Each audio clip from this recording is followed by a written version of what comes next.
그렇습니다. 언약한 대로 우리가 복을 받게 될 줄로 믿습니다. 오늘 본문에 보면은 이 고린도전서 11장 23절에서 29절 쭉 내용을 보면 성찬에 관한 기사입니다. 사도 바울이 내가 받은 것을 너희에게 전한다. 예수님으로부터 받았던 그 내용을 다시 고린도 교회를 향해서 성찬식에 대해서 설명하며 이를 기념하라 이렇게 말씀해 주고 있습니다. 우리가 사복음에 보면 마태복음 26장 26절 이하, 마가복음 14장 22절 이하, 누가복음 22장 19절 이하에 보면 예수님께서 친히 성찬의 원리를 세워주셨습니다. 그리고 당부하기를 이를 행하라 제자들에게 부탁하신 것을 우리는 보게 됩니다. 그래서 우리 교회에서도 1년에 2번씩 전반기, 후반기 이와 같이 성찬식을 행하게 된 겁니다. 주님이 당부하셨기 때문에, 주님이 명령하셨기 때문에 그 성찬의 의미가 무엇인가를 다시 한번 알아보면서 우리가 이 성찬식에 참여하게 되는 것입니다. 그러면 성찬의 의미라고 하는 건 도대체 뭐냐? 그렇습니다. 예수님께서 십자가에서 달려 못 박혀 돌아가셨는데 그 십자가에서 예수님이 나를 위하여 못 박아 죽으시면서 그 몸이 찢어졌다는 겁니다. 그리고 주께서 흘리신 그 보혈, 그래서 찢기신 살과 흘리신 보혈을 기념하는 그런 예식이 바로 성찬 예식입니다. 그래서 오늘 본문 24절에 보니까 바울이 뭐라고 말하느냐? 이것을 행하여 나를 기념하라. 주님이 이렇게 말씀하셨다. 그러므로 너희들도 이 성찬식을 행할 때마다 나를 꼭 기억해야 된다. 이걸 당부해 주는 거예요. 초대교회에서는 우리와의 좀 다른 풍속이 있었습니다. 그것이 뭐냐면 아카페라고 부르는 회식, 다시 말하면 애찬이라고 하는 사랑의 애찬이 초대교회에 있었습니다. 그러면 이 초대교회에서 말하는 애찬이라고 하는 게 뭐냐?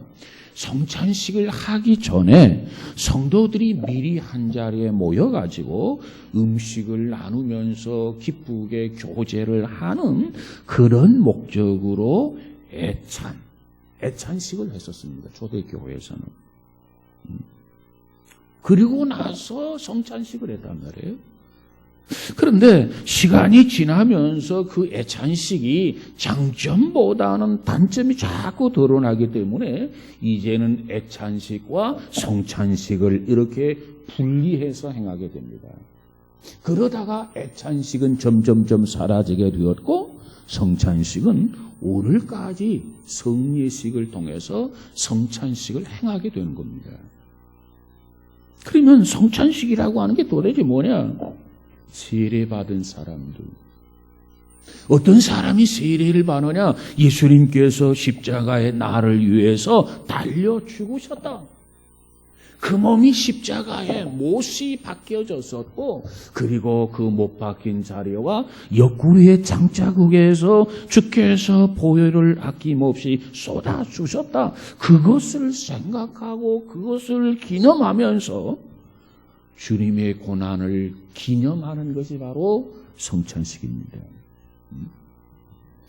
자, 그런데 오늘 본문 25절에 보면 또 다른 말씀이 있어요. 24절에 이것을 행하여 나를 기념하라 그랬는데 25절에 가서 보면 뭐라고 합니까? 내 피로 세운 새 언약이다. 새 언약임을 강조해 주고 있습니다. 이 새 언약이라고 하는 의미는 바로 이 성찬에 있어서 참뜻이다 이렇게 말씀을 들을 수 있어요. 먼저 구약성경 에레미야 11장 31절에 가서 보니까 이렇게 말씀합니다. 나 여호와가 말하노라. 보라, 날이 이르리니 내가 이스라엘 집과 유다 집에 새로운 언약을 세우리라. 그랬어요.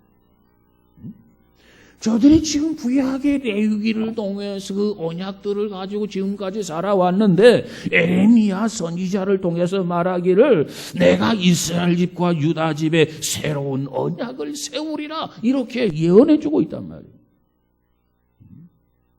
이 말씀의 의미는 뭡니까? 이스라엘 민족이 하나님 앞에 반항하고 하나님 앞에 불순종하고 하나님을 거역하고 하나님 앞에 범죄함에 따라서 그 나라가 망하게 되고 하나님과의 약속이 여지없이 깨어졌습니다. 그런 상황 속에서 하나님은 메시아이신 예수님을 통해서 이 백성들을 다시 기회를 주겠고 다시 구원하시겠다고 하는 그 약속을 새롭게 새로운 약속 언약을 세우겠다는 겁니다. 이게 약속이에요. 이것이 언약이란 말이에요. 글자 그대로 구약은 뭐 하는 거냐? 말 그대로 지나간 언약입니다. 지나간 약속. 거기에 비해서 신약은 뭐냐? 새로운 언약, 새로운 약속이란 말이에요. 이것이 구약 성경, 이것이 신약 성경입니다. 그런데 오늘 본문에서 특별히 우리가 주목해야 할 내용은 뭐라고 말합니까? 피로 세운 새 언약이라고 해요. 피로 세운 새 언약. 대개 일반적인 약속은 구두로 약속을 합니다. 이렇게 하자. 알았다. 이렇게 구두로 약속을 하고 조금 더 진일보한 약속은 야, 우리 문서로서 약속을 서로 하자. 문서로 우리 계약을 하자. 그래서 문서를 주고받고 해가지고 계약을 하고 약속을 하는 경우가 있습니다. 근데 말로 하는 약속도 중요해요. 문서로 주고받으며 약속하는 것도 중요해요. 그런데 그것보다도 더 중요한 약속이 있어요. 더 중요한 약속이 뭐냐? 피로 하는 약속이에요. 피. 이것을 뭐라고 말합니까? 이것을 혈맹이라 이렇게 이야기하죠. 우리가 구약 성경을 보면은 하나님께서 인간의 죄를 용서하겠다. 그런 언약의 방법이 나와 있어요. 인간의 죄를 용서하겠다고 하는 그 언약의 방법이 나와 있는데 그 방법이 뭡니까? 그 언약의 방법은 피의 언약이었습니다. 피의 언약. 자, 우리가 구약 성경에서 이와 같은 예를 몇 가지만 한번 생각해 보십시다. 먼저 창세기 3장 15절에 가서 보면은 구체적으로 피라고 하는 말은 나와 있지 않아요. 그런데 발꿈치를 상한다라고 하는 말이 있어요. 발꿈치를 상한다. 여기서 상한다라고 하는 의미는 상처를 입힌다라고 하는 뜻이 아니겠습니까? 그러니까 직접적으로 피가 흘린다 그런 언급은 하지 않았지만 간접적으로 피가 언급되어져 있음을 우리는 창세기 3장 15절을 통해서 보게 됩니다. 창세기 3장이 뭐 하는 곳이냐? 인간이 타락하는 타락장이에요. 아담과 하와가 하나님의 뜻을 거역하고 불순종하고 있는 그 장이 창세기 3장인데 15절에 가서 보면은 벌써 간접적으로 피를 언급하고 있단 말이에요. 이 말의 의미를 좀 더 설명해 보면은 장차 메시아가 여인의 후손으로 온다. 그런데 이 사단의 세력이, 어둠의 세력이 이 여인의 후손 메시아를 가만두지 않는다. 그래서 이 메시아를 십자가에 달아서 못을 박아서 죽이게 될 것이다. 그 의미를 내포한 구속사적 예언이 바로 창세기 3장 15절의 내용입니다. 그런가 아담과 하와가 타락한 창세기 3장에서 벌써 하나님은 피를 흘리는 메시아의 희생을 약속한 겁니다. 왜 그렇지 아니하고는 아담과 하와를 중심으로 하여 그의 후손들이 구원을 받을 수 없단 말이에요. 모두가 다 지옥에 가야 된단 말이에요. 모두가 다 이 마귀의 자녀로 살게 된단 말이에요. 그래서 창세기 3장을 통해서 벌써 하나님은 저들이 실수하고 거역하고 불순종했지만 피를 흘림으로써 메시아의 희생을 통해서 저들에게 또 다른 기회, 구원의 길을 열어주겠다 하는 메시지가 여기 담겨져 있는 겁니다. 그 다음에 이 구약성경에서 또 다른 내용을 한번 가서 보십시다. 자, 창세기 3장 21절에 가서 보니까 하나님께서 이제 벌거벗은 수치와 부끄러움으로 고심하고 있는 아담과 하와를 위해서 하나님은 뭘 하시겠다고 약속하느냐? 뭘 하시느냐? 짐승을 잡아가지고 가죽을 벗겨서 최초의 인간 의상, 옷을 만들어서 아담에게 입히고 하와에게 입힙니다. 최초의 의상, 최초의 드레스가 되게 되는 거죠. 자, 그런데 이 말씀에도 보면은 직접적으로 피해에 대한 것은 언급되어 있지 않지만은 그러나 짐승을 잡아가지고 가죽을 벗겨가지고 아담의 드레스를 입히고 하와에게 드레스를 입힌다? 그건 뭘 의미합니까? 짐승이 희생하게 되고 그 희생을 통해서 피를 흘려야만 한다. 그것을 내포하고 있는 그런 메시지란 말이에요. 그러니까 아담이 범죄한 죄 때문에 하와가 범죄한 그 수치 때문에 짐승이 희생을 해야만 하고 짐승이 피를 흘려야만 했습니다. 이 사실 역시 영적인 의미를 갖는다면 인간이 지은 죄 때문에 인간이 범한 죄 때문에 예수 그리스도가 희생의 피를 흘리게 될 것이라고 하는 그 예표, 그것을 강조해 주고 있는 겁니다. 누군가가 희생하지 아니하고는 구원받을 수가 없어요. 누군가가 희생하지 아니하고는 가죽 옷을 입힐 수 없단 말이에요. 그래서 이제 짐승이 희생하지만 그 짐승의 희생은 누구를 예표하느냐? 그리스도 메시아를 예표하고 있는 거예요. 죄로 인한 두려움, 죄로 인한 부끄러움, 죄로 인한 수치스러움, 그것을 해결해 주실 분은 예수 그리스도밖에 없음을 믿으시기 바랍니다. 그 다음에 두 번째 보면 여호수아 2장 18절에 가서 보니까 여리고성에 살고 있었던 기생 라합이라는 여인이 있습니다. 기생 라합. 이 기생 라합이라고 하는 여인은 몸 팔고 사는 여인이라는 거예요. 그런데 그 여리고성에 이스라엘 정탐꾼들이 들어왔어요. 근데 기생 라합이었지만 그 정탐꾼들을 그 자기 집에 깊은 곳에 숨겨주게 됩니다. 그래서 위기를 몸에 넣었던 정탐꾼들이 이제는 돌아가면서 라합에게 이렇게 말합니다. 며칠이 지나면 여리고성을 이스라엘이 정복하게 될 것이다. 이 성을 정복하게 될 건데 그때 창에 붉은 줄을 늘어뜨려라 이렇게 얘기합니다. 붉은 줄을 메어 놓아라 이렇게 부탁합니다. 그러면 너희 집은 해하지 않겠다. 이것이 정탐꾼과 기생 라합과의 서로의 약조였습니다. 그러다 며칠이 지나다 보니까 정말 이스라엘이 여리고성을 공격합니다. 그때 라합은 정탐꾼들이 주었던 그 약속을 믿고 약속대로 붉은 줄을 창에다가 내걸게 됩니다. 그리고 자기 가족들을, 자기 형제들을 다 집안으로 불러들이게 됩니다.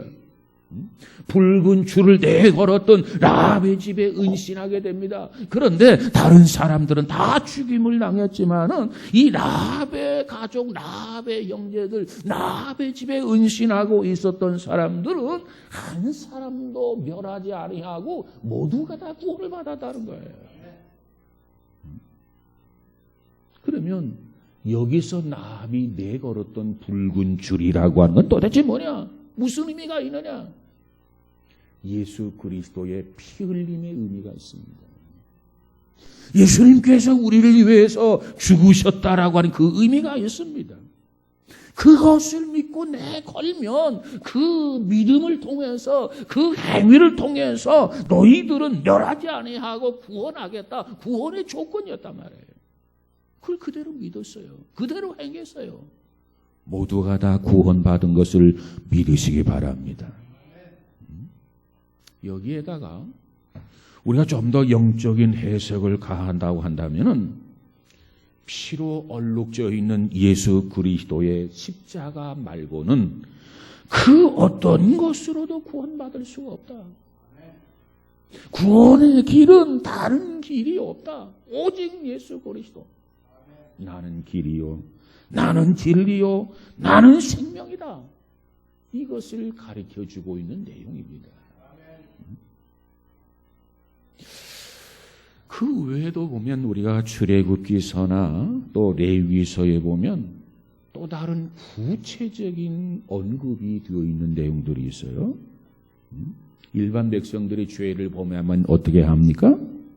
그 죄를 사함받기 위해서 제사장이 그저 성소에 들어가 가지고 제사를 드려야만 했습니다. 물론 여기에는 여러 가지 제사의 종류가 있어요. 그런데 그 제사의 종류 중에서도 우리의 지은 죄 사함을 받기 위해서, 용서받기 위해서 드리는 제사는 반드시 짐승의 피가 있어야 한다는 거예요. 내가 하나님 앞에 지은 죄가 있고 내가 하나님 앞에 범한 죄가 있는데 그 죄가 뭔가를 알고 그 죄를 용서받아야 되겠다, 사함받아야 되겠다. 그렇다면 반드시 피 흘리는 짐승을 가지고 가서 제사를 드려야 용서받게 된다는 거예요. 아니, 피 흘림이 없는 짐승 가지고는 안 되느냐? 안 됩니다. 왜 안 되느냐? 그 이유가 있어요. 그 이유가 뭐냐? 레위기 17장 10절에 가서 보니까는 생명이 피에 있으므로 피가 죄를 속하느니라 그랬습니다. 사람의 생명이 피에 있다는 겁니다. 피에. 그렇기 때문에 피가 죄를 속하느니라. 피를 가지고 가서 하나님 용서해 주세요. 하나님 잘못했어요. 내가 실수했어요. 큰 죄를 범했어요. 불순종했어요. 거역했어요. 용서해 주세요. 그래야 그 피를 보고 하나님이 용서하겠다는 거예요. 근데 문제는 피가 아니면 죄를 용서받을 수가 없는데 피를 바쳐야 돼요. 근데 문제는 뭐냐? 내가 내 피를 바칠 수는 없다는 거예요. 여러분, 사람의 생명이 하나밖에 없는데 그러면 내가 내 피를 바치면서 죽을 수 있겠죠.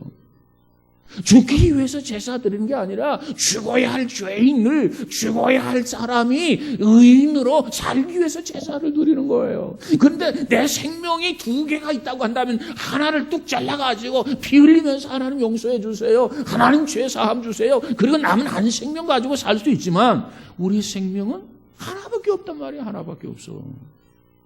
죽으려고 제사 드리는 게 아니라 살려고 제사 드리는 거예요. 그런데 문제는 내 피를 내가 드릴 수가 없어요. 그걸 하나님은 아시기 때문에 너 대신에 짐승을 잡아가지고 짐승의 피를 가져서 하나님 앞에 제사를 드리라는 겁니다. 그러면 그 짐승의 피를 너의 피로 간주해서 그 피를 뭐라고 하느냐? 대속의 피, 용서의 피라고 말합니다. 그래서 내가 그 피를 보고 너를 용서하마. 이게 하나님의 약속이에요. 여러분, 이 구약에서의 구원의 방법이 뭡니까? 짐승이 내가 범한 죄 때문에 나를 위해서 죽어주는 거예요. 그리고 그 피를 가지고 하나님 앞에 용서해 주세요. 이렇게 하는 것이 구약에서의 속죄의 방법이었단 말이에요. 이게 구약의 방법. 이것이 옛날 언약. 그래서 구약이라고 그래요. 그러면 신약은 뭐냐? 이 구약의 방법이 아니라 신약은 이 또 방법이 바뀌었어요. 어떻게 바뀌었느냐? 그게 중요합니다, 여러분. 자, 히브리서 9장 12절에 가서 보니까 하나님은 히브리서 기자를 향해서 뭐라고 말하느냐? 염소와 송아지의 피로 하지 아니하고 오직 자기 피로 영원한 속죄를 이루사 단번에 성소에 들어가셨느니라 그랬어요. 구약에서는 염소의 피를 가지고 송아지의 피를 가지고 비둘기의 피를 가지고 하나님 앞에 사함 받을 수 있었지만 이제는 그 방법이 아니라 새로운 방법으로 바뀌어졌는데 이 새로운 방법이 뭐냐? 예수님께서 단번에 성소에 들어가서 자기 피로 영원한 속죄 온 인류의 속죄를 다 이루어 놓았다는 거예요. 그래서 히브리서 10장 4절에 가서 보면 황소와 염소의 피가 능히 죄를 없이 하지 못함이라 그래서 히브리서 10장 9절에 가서 보니까 첫 것은 패하고 구약의 약속이죠. 옛 언약이죠. 둘째 것은 세우려 하심이라. 새로운 언약을 세우려고 하심이라.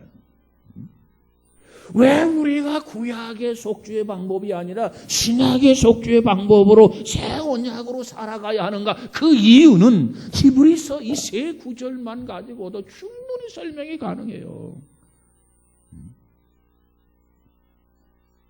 그렇습니다. 제사장은 1년에 한 번씩 속죄의 제사를 드리기 위해서 성소에 들어가고 지성소에 들어가야 됩니다. 그런데 우리의 속죄의 양이신 어린 양 예수 그리스도 십자가에서 단번에 죽으셨어요. 자신의 피를 짐승의 피로 대신하는 게 아니라 자기 자신의 피를 하나님 앞에 드렸어요. 그래서 이제는 더 이상 짐승의 피로서 불완전한 제사를 드릴 필요가 없게 되었고 이제는 짐승에 흘리신 피를 드림으로 죄사함을 받는 게 아니라 이제는 하나님의 아들 예수님께서 단번에 들으신 그 피로 인하여 우리가 구원함을 받고 우리가 영생을 얻는다. 이것이 우리에게 주신 새 언약입니다. 새로운 약속이에요. 그래서 우리가 예수를 믿어야 하는 이유가 바로 여기 있어요. 예수를 믿지 아니하면 아무리 소를 잡아서 제사를 드려도 소용없어. 그건 옛날 방법이야. 새 언약이 뭐냐? 예수께서 이미 단번에 영원한 제사를 드렸기 때문에 더 이상 제사 드릴 필요 없어요. 이제는 예수님이 드리신 그 십자가의 제사, 그 피 흘림, 그것을 인정하고 그것을 받아들이고 그걸 고백하면 해결되는 것을 믿으시기 바랍니다. 그래서 오늘 본문에 내 피로 세운 새 언약이다 이렇게 말씀하고 있어요. 오늘 우리가 성찬식에 참여하게 될 터인데 이 성찬식에 참여하는 것은 바로 이 새 언약에 참여하는 것이고 바로 이 새 언약을 기념하는 겁니다. 나는 예수님을 믿음으로 구원받습니다.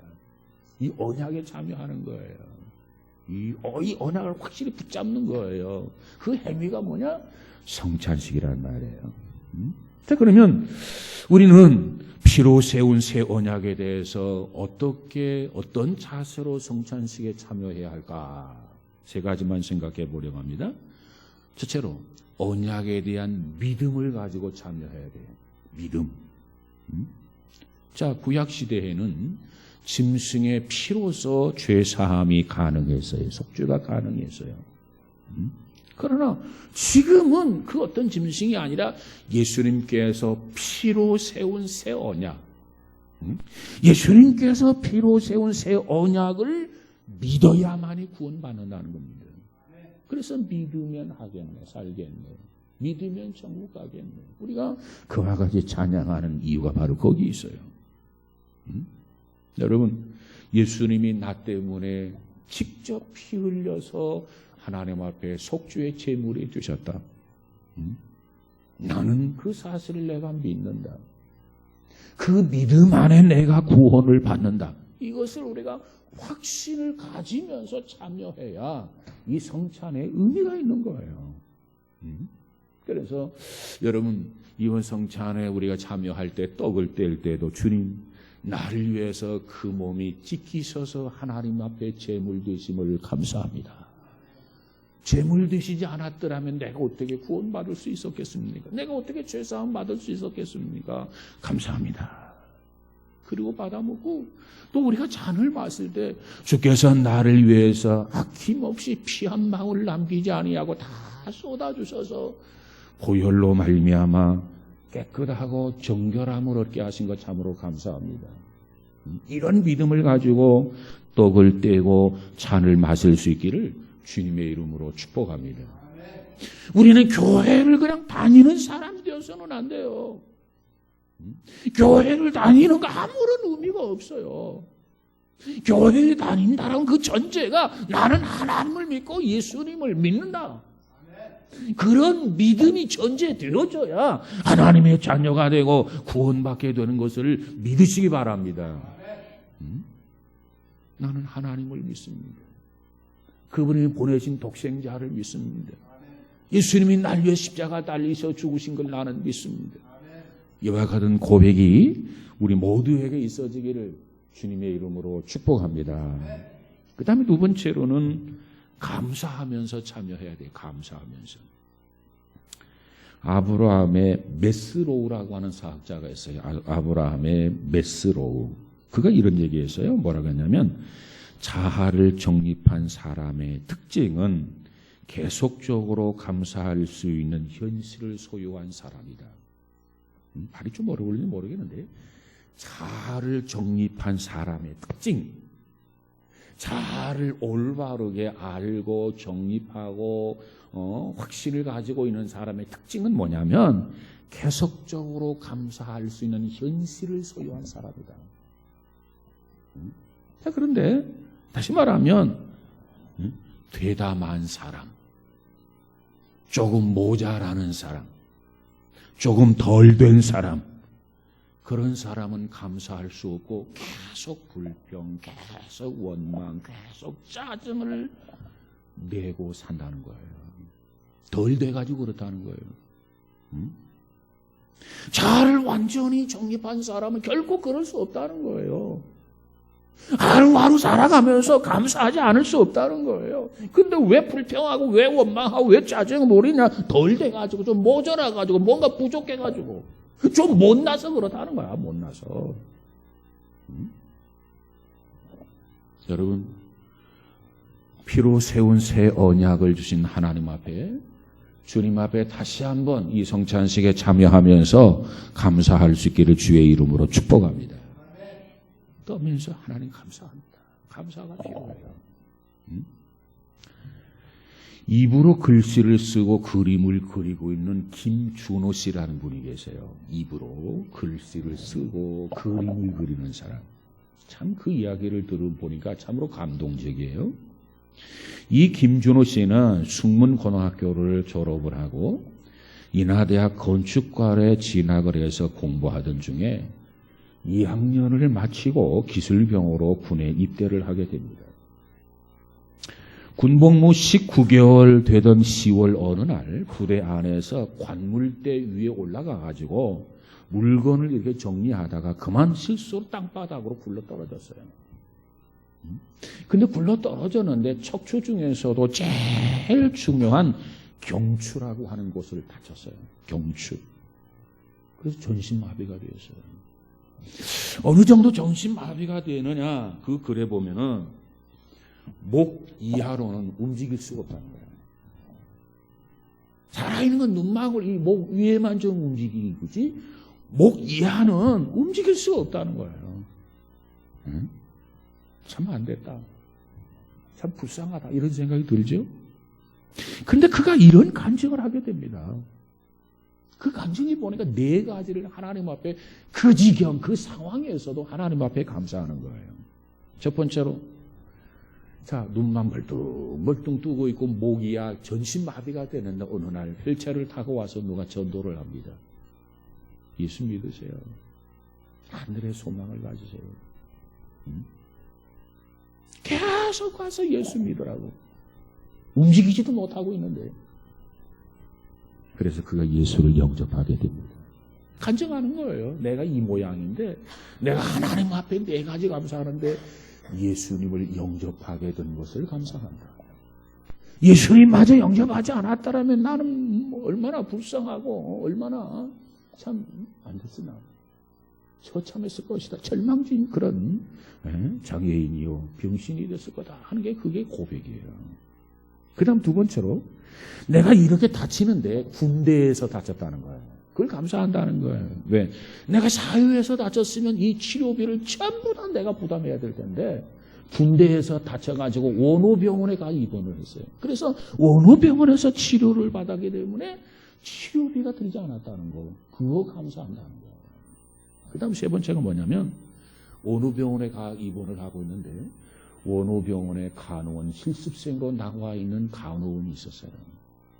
그 간호원하고 해가지고 결혼을 했어요. 아니 목 이하는 움직이지도 못하고 눈만 이렇게 움직이는데 간호원 실습생으로 나와 있던 그 간호원과 결혼을 해서 아내를 만나게 된 거 하나님 앞에 감사한다는 거예요.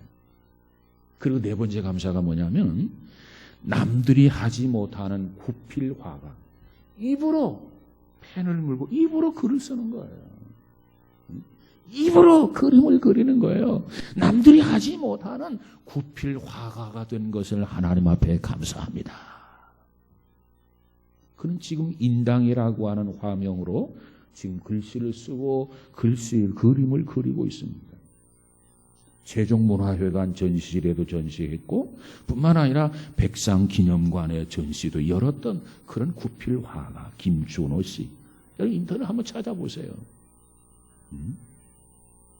여러분 그는 목 이하는 움직이지 못해. 식물인간이야. 그런데 하나님께서 내게 베푸신 은혜, 내가 예수를 영접했다. 내가 원호병원에 입원했다. 그곳에서 간호원을 만나서 결혼을 했다. 그리고 남이 하지 못하는 이 독특한 화가, 구필 화가 된 거 하나님 앞에 감사한다. 그러면서 말하기를 나는 감사하지 않을 수 없습니다. 그것이 그의 고백입니다.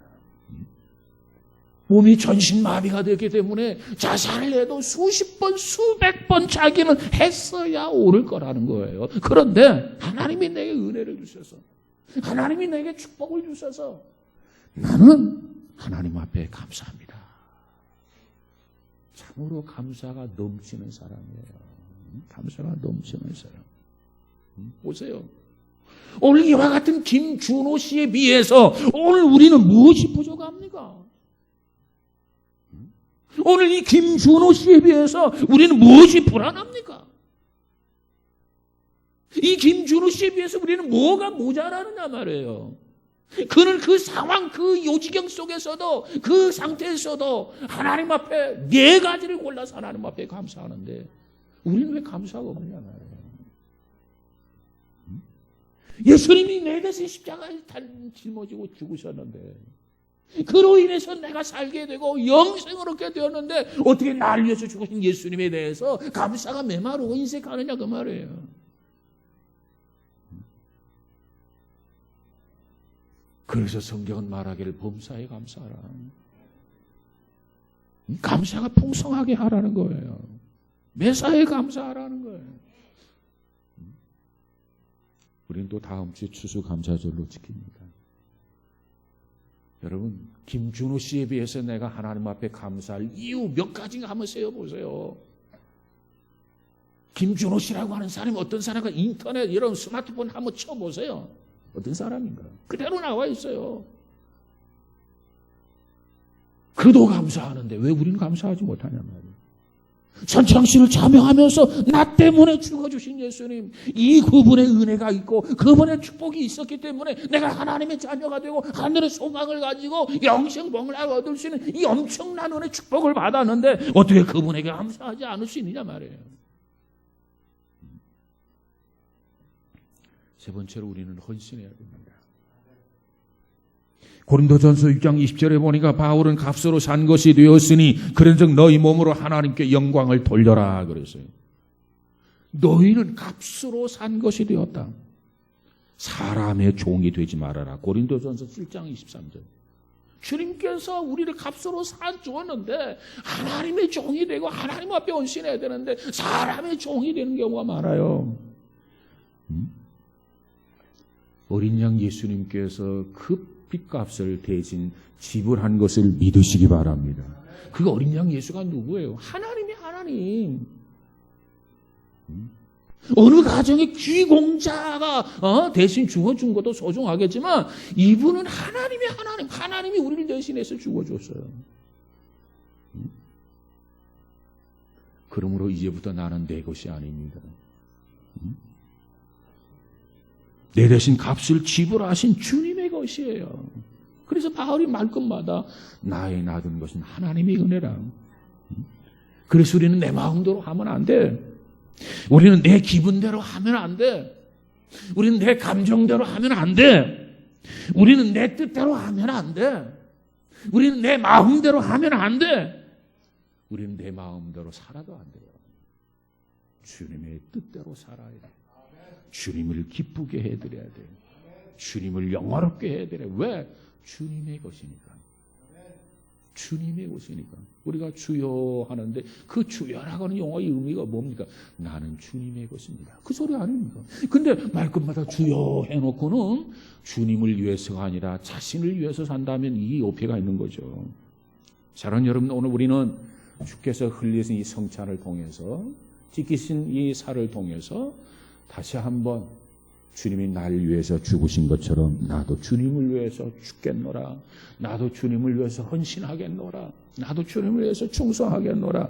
이와 같은 고백, 이와 같은 결단이 우리 모두에게 있어지기를 주님의 이름으로 축복합니다. 아멘.